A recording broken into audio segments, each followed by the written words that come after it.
If you're searching for a meaningful spiritual experience, look no further than St. Anthony's Parish in Allston, Massachusetts.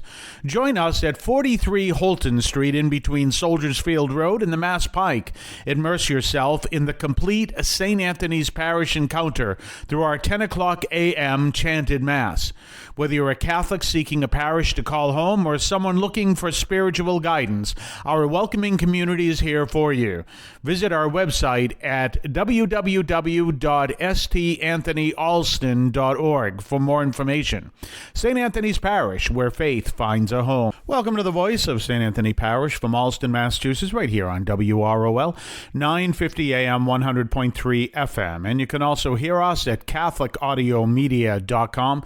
That's CatholicAudiomedia.com. And don't forget our website, stanthonyalston.org. You can hear the radio show there, stanthonyalston.org. And, of course, you can hear us on your favorite podcast platform. Well, as we prepare for Lent, it was interesting. I got in the mail today. You know, I've done some interviews in the past, and I'll be doing them in the future as well.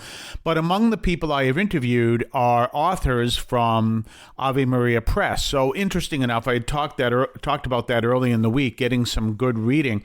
And they actually have two books that they sent me. One of them doesn't have an author's name, so I guess you could say it comes from Ave Maria Press. There's no author listed here. But it is unnamed, comes from the press. The Ave Maria Press is connected to Notre Dame University. And so one of their devotionals they have is Turn to the Cross, Daily Prayers for Lent and Holy Week 2024. And they say, Lent isn't about training ourselves with prayer, fasting, and almsgiving, so we are good enough to be worthy of God's mercy. We had talked about that yesterday. Instead, we practice these disciplines to be more closely pattern our lives after the example of Jesus set through his cross in resurrection. And also, I would add to be able to meet the challenges that the Lord throws our way in ways that he would want us to meet them. And there's all kinds of challenges we deal with. We know that. But, you know, whether or not you are the pastor, the father of a family or the mother of a family, so the parents, and maybe you have the challenge of something to do with your children, maybe something happened where you're dealing with an illness, you're dealing with a disability, you're dealing with some kind of behavioral issue, you're dealing with an advocacy issue, and all these things get thrown into your life. One of these or two of them or whatever get thrown into your life, and how are you going to respond? And the more we draw closer to Christ, the more we can respond in the ways that he is looking for us to do that, which recognizes the dignity of your children and the dignity of the people that we may be working with. So it's a whole different way of dealing with things like that. Maybe an example I might give is one of the issues that I've had very serious issues with that's coming out in the election is this idea that if you are robbed, you can pull out a gun and shoot the person who robbed your store, for example, or is walking away with your TV, which obviously you don't want to see happen. But you certainly don't, especially here in Massachusetts, because there are very serious laws about that, unlike some other states, where if you pull out a gun, we'll say, for example, someone's stealing your TV. We've used this example before, and you pull out a gun and you shoot them. And you kill them. Well, not only is you're going to be liable for that in court, that's going to affect your life forever more than the TV would, losing the TV. But the more important thing is that challenge is thrown into your life. So there may be a situation where that person who is robbing you can have his life turned around. And you can also look at, well, why are you robbing me in the first place? Now, obviously, you wouldn't do it like that per se. Oh, golly gee, why are you robbing me? You know, but you can find a way if you're a person of prayer and dealing with things in prayer and saying, how do I meet this challenge, to find out what I can do to prevent this person from doing this any further to me and doing it to anybody else. And the most important thing you can do is change people's hearts. People will turn around, well, if you shoot him and he dies, you're not going to rob any more people. But if you changed his heart or her heart so that they come to understand the world in a whole different way and they come to understand the love of God in a whole different way, they're not going to rob people that way either. And that's a powerful reality. That difference is huge, and that's the message that the Lord is calling us to. As Catholics, we would only be able to... let's take that extreme example, the guy pulling out a gun because some guy's walking off with his TV. You can only do that if that matches the level of evil that you are countering, which it doesn't.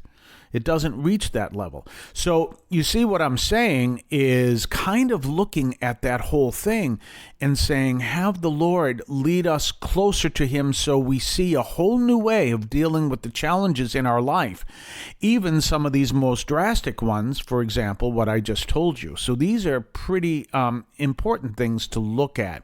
We're going to talk more on the other side of the break. You're listening to the voice of St. Anthony Parish in Allston, Massachusetts, right here on WROL.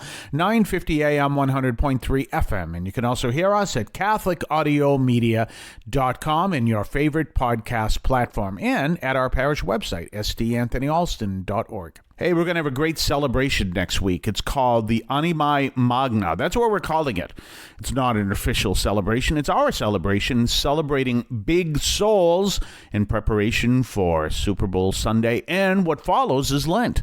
So tune us in. Let's look at a little sample of what we're going to listen to next week. Now, who is the greatest coach of all time? Now, I know you all can say whatever. You can say Bill Belichick. You can say Tom Landry. You can say whomever. You can name all names and the whole bit. But I think a lot of people would agree with me it was Vince Lombardi. And, of course, that's why they name the Super Bowl trophy the Vince Lombardi Trophy. That's coming up next week when we're going to be celebrating the Animae Magna. We're going to recognize the big souls as we prepare for Super Bowl Sunday and Lent coming up next. And we're going to talk a little bit of Fran Tarkington. We're going to talk a little bit of Tom Brady. We're going to talk a little bit of Vince Lombardi and a little bit more. So look at that for next week. Tune us in as we prepare for Super Bowl Sunday and Lent that comes afterwards. We'll see you then. We're back, and we're talking about this powerful message that we understand about looking at where the Lord is calling us and how we allow ourselves to be transformed in the Lord. So it's not so much about being a good person.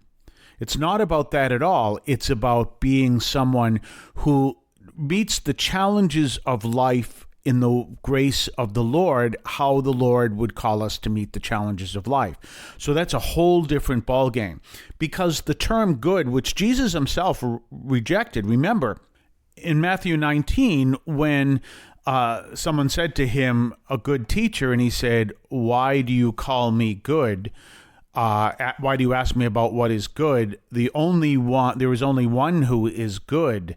And that's what he said. And we understand that to be God, the Father, and we understand the Son and the Holy Spirit, which of course Jesus is the Son, but we understand that context. So if we say, well, I want to be good, even Jesus couldn't, or didn't, he could have, but he didn't define that word. So how do you define that word? And the good person is the one who is going to meet the challenges in God's grace that he sends your way. I say in God's grace because in prayer, you need to accept those challenges and ask the Lord for the guidance to accept them. That's what you need to do. So that's what happens. That's what we're called to be. So Lent is a great time to learn how to grow in that.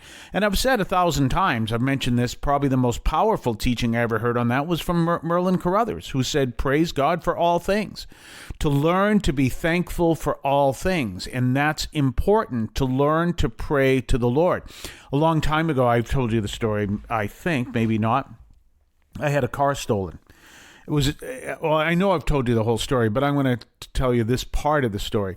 I had my car stolen, and when I found out my car was stolen, a friend of mine borrowed it, and it got stolen while he was going to a concert.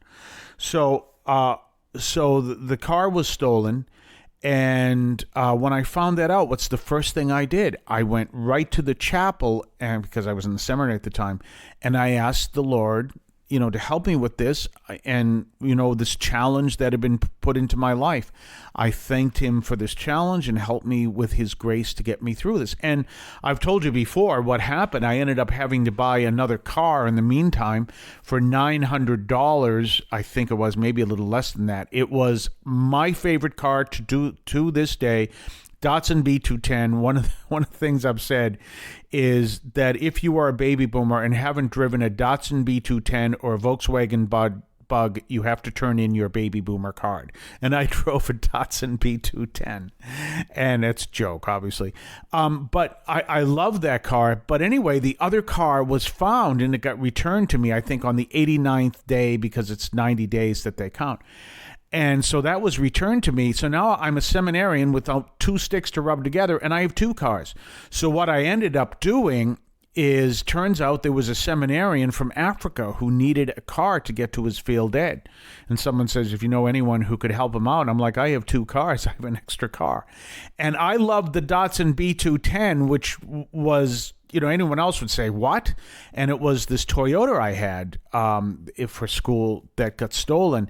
And that Toyota ended up was what the seminarian had to drive him from one part of from the seminary to his field ed, all in the grace of God. But what's the first thing I did? I wanted to meet the challenge, so I went right away in prayer.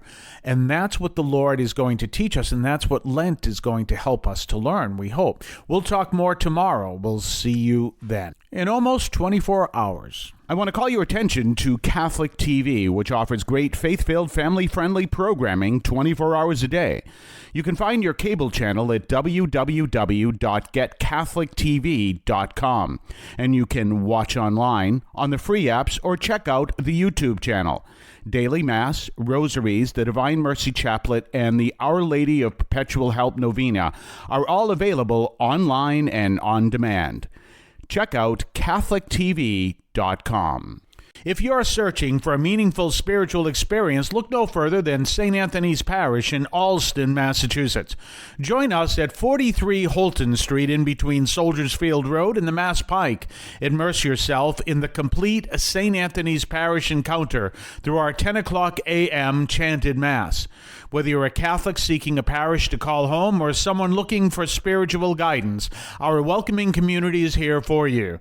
Visit our website at www.stanthonyalston.org for more information. St. Anthony's Parish, where faith finds a home.